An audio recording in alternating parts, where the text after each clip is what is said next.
বাচ্চাদের রোল বা বিকেলের নাস্তায় একটু মুখরোচক খাবার হলে খুবই ভালো হয় বা বাচ্চারা খেতে পছন্দ করে।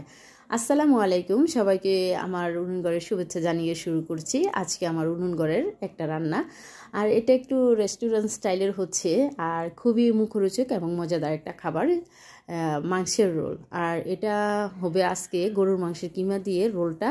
আর ফার্স্টেই আম্মু সবগুলো রুটি আগে বানিয়ে নিচ্ছে। আগে যখন বানাতাম আমরা সাথে সাথে রোলটা মানে পেঁচিয়ে ফেলতাম মাংসের পুর দিয়ে। তো আজকে এইরকম না, আম্মু সবগুলো রুটি আগে করে নিচ্ছে যেগুলো দিয়ে আমরা রোল বানাবো।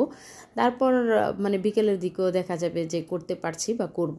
তো মাংসের কিমাটা আমাদের সামনে নেওয়া হয়ে গেছে। এখন আপাতত বউ শাশুড়ি মিলে বিছানার উপর বসে কিমার পুরটা দিয়ে আমরা রোলগুলো বানাচ্ছি। আর রোলগুলো খুবই টেস্ট ছিল, কারণ দুই একটা যখন হয় আমার বাচ্চারা আশেপাশে থাকে, তো ওদেরকে যখন ভেজে দেয় তখন আমিও খেয়ে দেখি।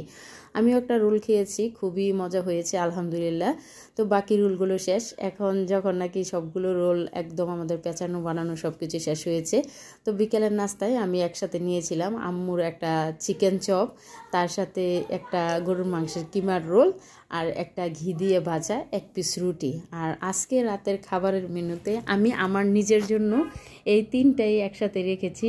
আর এটা দেখে আম্মু খুব হাসছে। তো ভালোর সাথে সবাই আল্লাহ।